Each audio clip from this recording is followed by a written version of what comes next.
बिस्मिल्लाहिर्रहमानिर्रहीम। अस्सलामुअलैकुम रहमतुल्लाहि व बरकातुहू।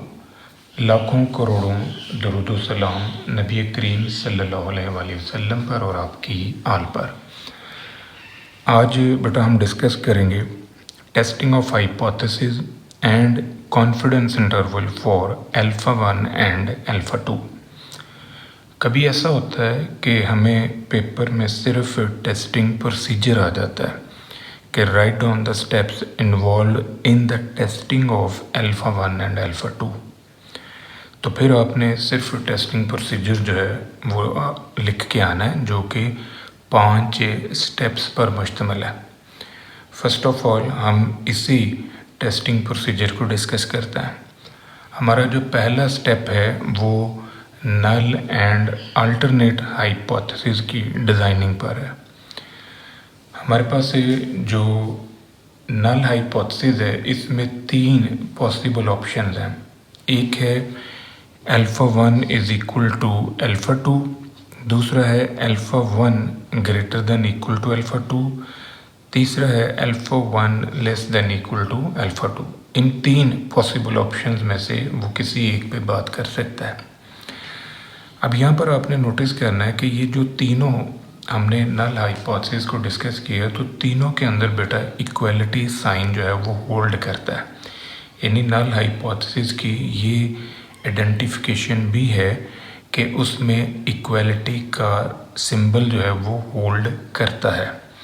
जहाँ तक बात है अल्टरनेटिव हाइपोथेसिस की, तो ये जो अल्टरनेटिव हाइपोथेसिस है ये नल हाइपोथेसिस का कॉम्प्लीमेंट है।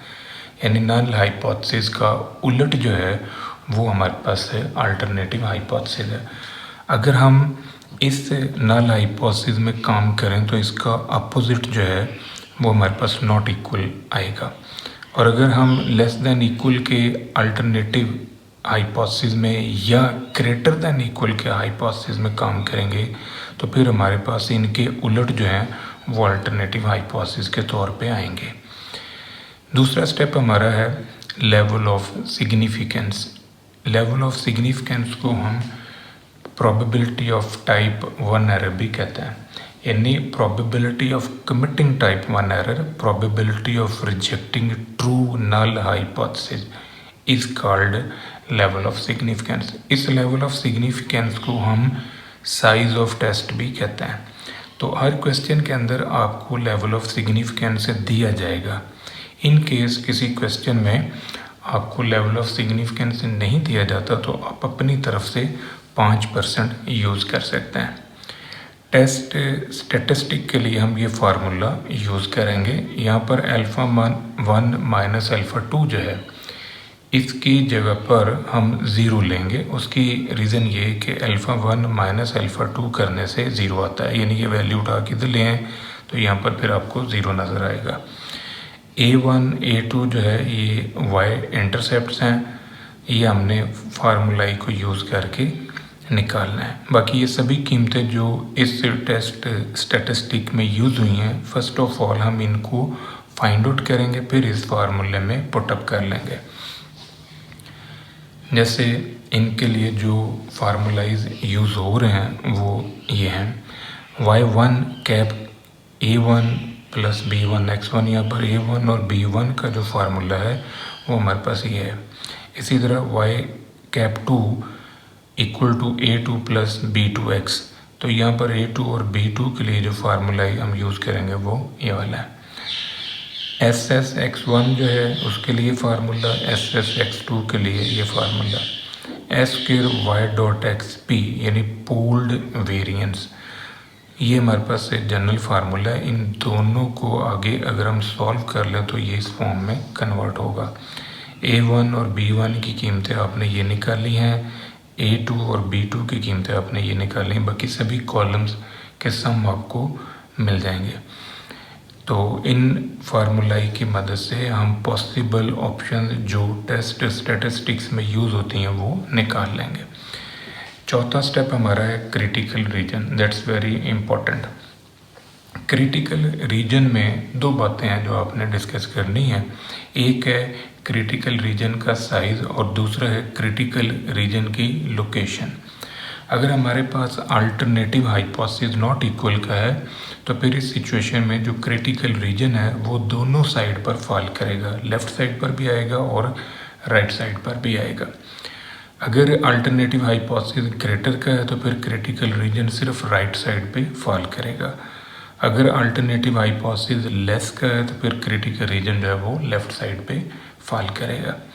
जहाँ तक बात है क्रिटिकल रीजन के साइज़ की, तो क्रिटिकल रीजन का जो साइज़ है वो बेटा डायरेक्टली प्रोपोर्शनल है to size of test, level of significance, probability of committing type 1 error. यानी जो अल्फ़ा की वैल्यू है, अल्फ़ा जो है आपको 5% दिया जाता है, 2% दिया जाता है, 1% दे दिया जाता है, 10% दे दिया जाता है। तो जो क्रिटिकल रीजन का साइज़ है वो अल्फ़ा की वैल्यू पे बेस करता है। अगर अल्फ़ा की वैल्यू छोटी है तो क्रिटिकल रीजन का साइज़ भी छोटा होगा, और अगर अल्फ़ा की वैल्यू बड़ी है तो फिर क्रिटिकल रीजन का साइज़ भी बड़ा होगा। चौथा स्टेप हमारा जब ये क्लियर हो जाएगा तो उसके बाद हमने आना है फिफ्थ स्टेप में, जो कि रिज़ल्ट पर मुश्तमिल है। अब रिज़ल्ट में हमने ऑब्ज़र्व करना है कि ये जो टेस्ट स्टैटिस्टिक हमने लगाया इसकी वैल्यू कहाँ फॉल करती है। अगर टेस्ट स्टैटिस्टिक की वैल्यू आपकी क्रिटिकल एरिया में फॉल करेगी तो फिर आप अपने नल हाइपोथेसिस को रिजेक्ट कर देंगे।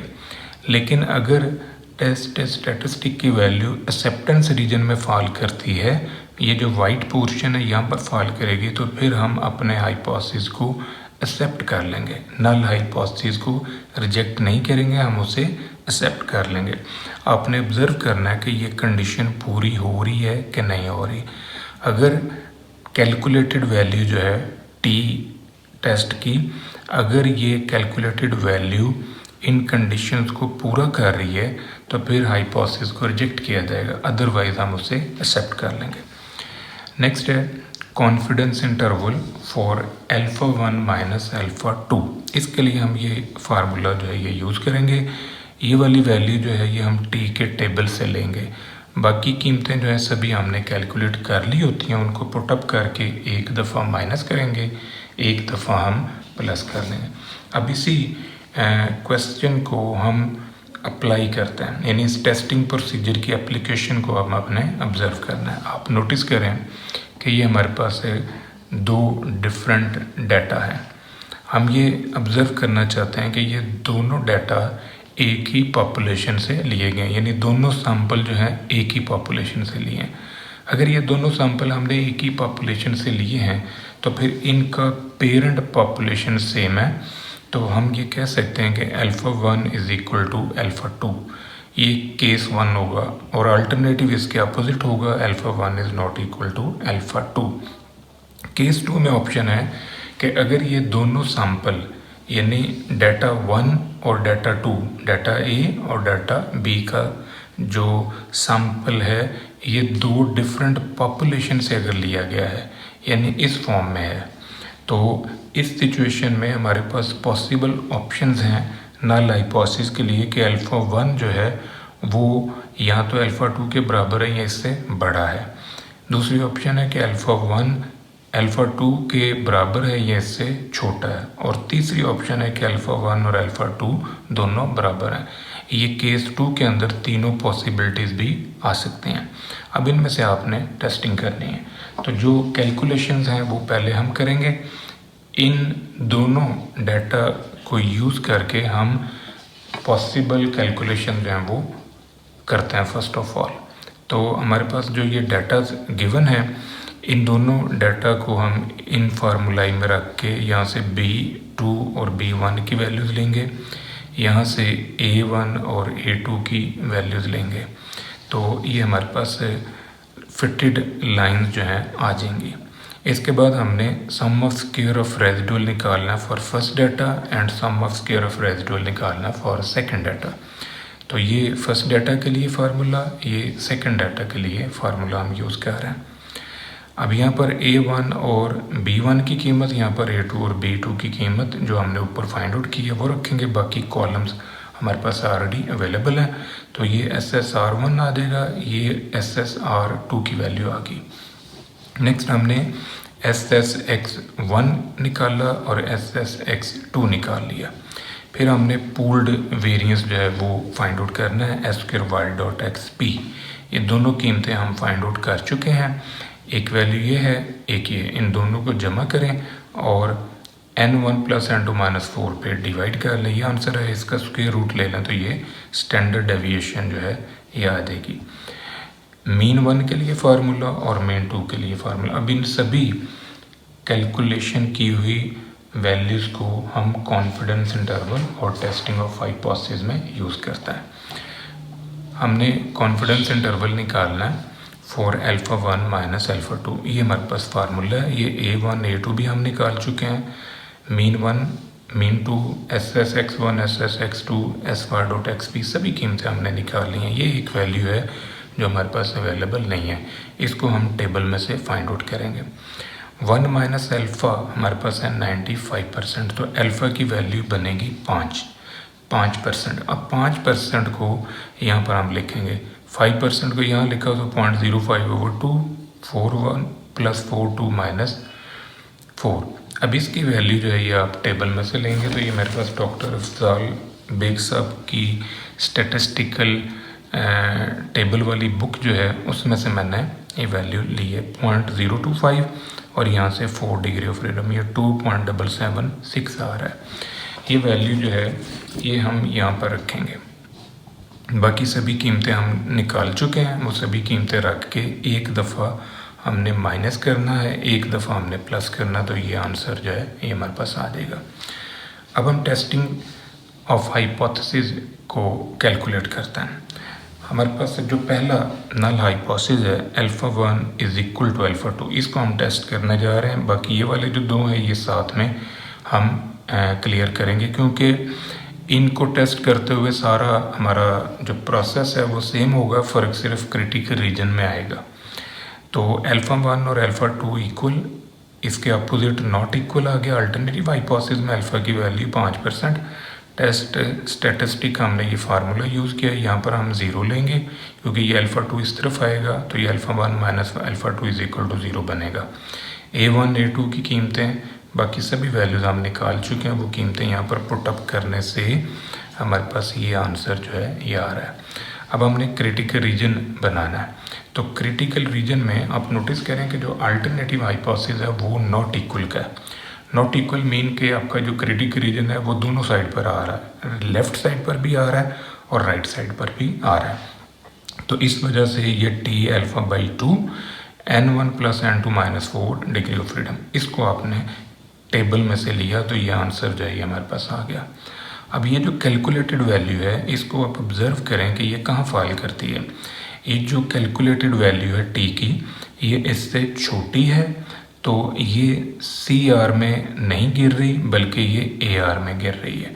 आपकी ये जो कंडीशन है ये पूरी नहीं हो रही, तो हम ये कह सकते हैं कि हमारा जो नल हाइपोथेसिस है वो रिजेक्ट नहीं हो रहा, क्योंकि नल हाइपोथेसिस के रिजेक्ट होने के लिए ज़रूरी है कि ये वाली कंडीशन जो है ये पूरी हो। यहाँ पर TC की जगह पर ये वैल्यू रखें और इस वैल्यू को फिर इससे कंपेयर करके देखें। इस वैल्यू को जब हम इससे कंपेयर करते हैं तो आप ऑब्ज़र्व करें कि ये वैल्यू जो है ये CR में नहीं गिर रही बल्कि ये वैल्यू जो है ये AR में आ रही है, क्योंकि ये सेंटर वाली कंडीशन हमारी पूरी नहीं हो रही। तो हम अपने हाइपोथेसिस को रिजेक्ट नहीं करेंगे बल्कि एक्सेप्ट कर लेंगे, यानी हम नल हाइपोथेसिस को at 5% level of significance reject नहीं कर रहे। अब नोटिस करें बेटा कि अगर हमारे पास ये वाला नल हाइपोथेसिस हो तो इसके अपोजिट फिर हम अल्टरनेटिव हाइपोथेसिस ये वाला यूज़ करेंगे। अगर हम इस नल हाइपोथेसिस में काम कर रहे हैं तो इसके अपोजिट हमारे पास अल्टरनेटिव हाइपोथेसिस ये यूज़ होगा।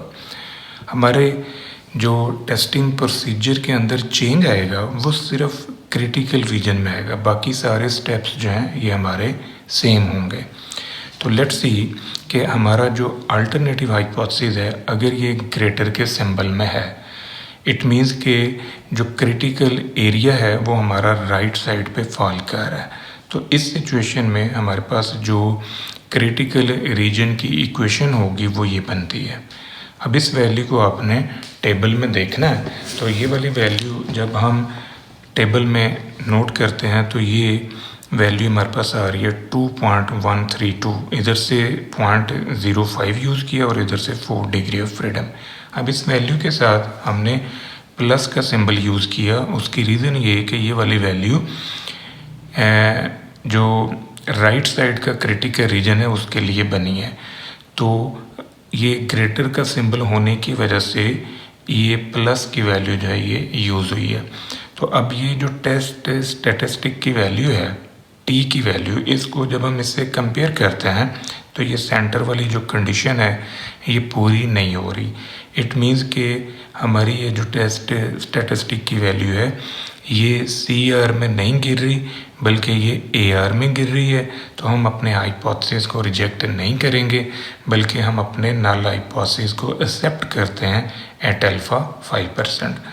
अब आप नोटिस करें कि अगर हमारा अल्टरनेटिव हाइपोथेसिस लेस के सिंबल का है तो फिर इस सिचुएशन में हमारा जो क्रिटिकल रीजन है वो लेफ़्ट साइड पर फॉल कर रहा है। तो लेफ़्ट साइड पर आने की वजह से हमारी जो टेबल की वैल्यू है वो तो सेम रहेगी लेकिन उसका सिंबल चेंज हो जाएगा। यहाँ पर क्रिटिकल रीजन राइट साइड पे था तो वैल्यू हमारी प्लस की थी। यहाँ पर क्रिटिकल रीजन लेफ़्ट साइड पे है तो वैल्यू हमारी माइनस की है। अब आप नोटिस करें कि ये जो टेस्ट स्टैटिस्टिक की वैल्यू है इसको आपने इससे कंपेयर करना है। तो ये जो सेंटर वाली कंडीशन है वो इस वैल्यू को कंपेयर करते हुए पूरी नहीं हो रही। यानी ये जो वैल्यू है ये आपकी सी आर में नहीं गिर रही बल्कि ये ए आर में गिर रही है। तो हम अपने नल हाइपोथेसिस को इस सिचुएशन में भी रिजेक्ट नहीं करेंगे बल्कि हम उसे एक्सेप्ट करेंगे एट अल्फा 5%। ये था बेटा आज का हमारा लेक्चर जिसमें हमने confidence interval and testing of hypothesis को सीखा फॉर अल्फा 1 एंड अल्फा 2। दुआ में याद रखिएगा। इंशाअल्लाह अगली वीडियो के साथ फिर हाजिर होंगे। फ़ी अमान अल्लाह।